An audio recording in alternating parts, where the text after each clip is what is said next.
Hello everyone, it's Dino Ship, and Splatoon 3 kind of had its online showcase, and I knew I couldn't miss that.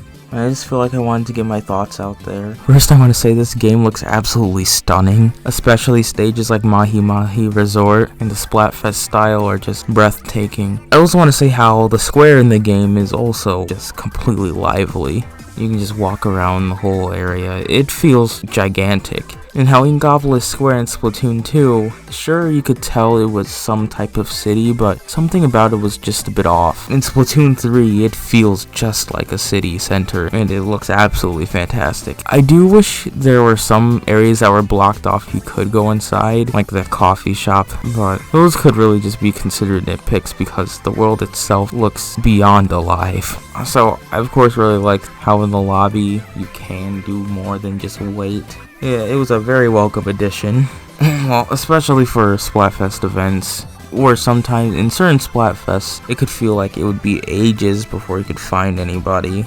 Just the fact that you can move around with your character in the lobby is something that I really appreciate. So in the grand scheme of things, it's definitely nothing major, but it certainly feels that way. A lot of the newer weapons I was not a fan of. A lot of them feel kind of weak to me and honestly a bit useless. For now at least. Maybe later on as the meta grows and grows and grows and updates come, maybe those weapons will be decent in like turf wars, but as of now, so I don't really think it's fair to critique the weapons too much as I'm not really sure how they would fare in the 4 ranked modes. As of now, my favorite weapon has been the Splattershot Pro. It doesn't seem like there's been too many changes to the main weapon itself. I personally just can't get enough of the accuracy and sheer range that the Splattershot Pro has. Hard for me to think of a weapon or two where I'd be straight up at a disadvantage in a one-on-one standoff. I'm just not a fan of a lot of the newer sub-weapons. There are a few old ones that have made a return, and that's all fine and good, but a lot of the new additions, I just can't find myself to enjoy a lot of those. I feel like some of the special weapons can honestly go from pretty weak to extremely strong. Besides that, I don't think a lot of them are too strong, and that's a good thing, I think.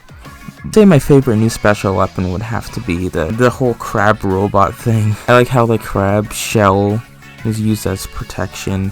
At least for now, I enjoy it, but the longer that I've played into the night, a lot of players have kind of caught on, it seems. Now is where I might get a little negative about some things. Like the overall disconnection issues have been a huge problem, I think. While it is great that in Splatoon 3 a lot of, extremely established features have been added, I still feel like there are some shortcomings that come with this game. I'm not sure as of now if Splatoon 3 still uses a peer-to-peer connection. It definitely seems that way, and I think it's a huge problem that needs to be addressed just because of how long it's been an issue.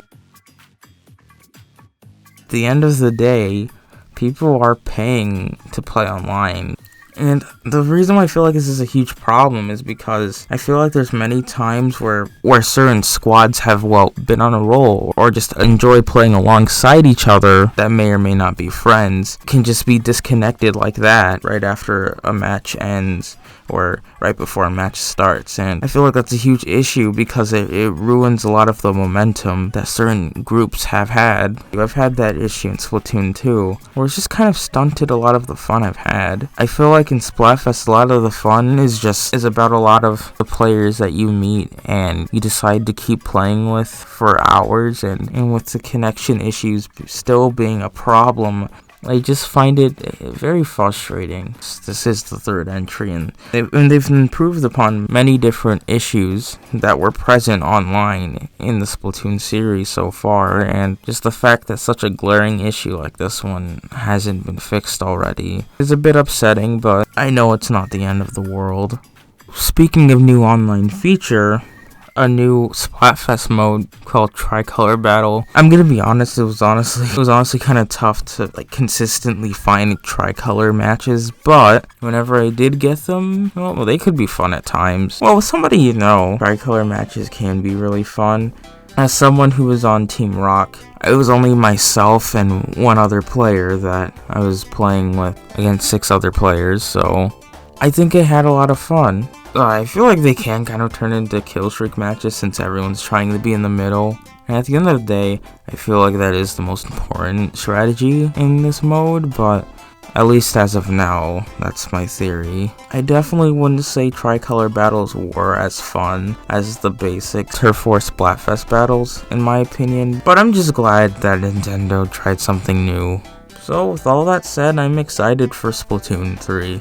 Not to mention, this was only really a glimpse into everything Splatoon 3 has to offer and everything new it has to offer, so I'll definitely be looking forward to its release very soon. And I hope you all have a great day and enjoy your time with the game, and I promise I won't disappear again.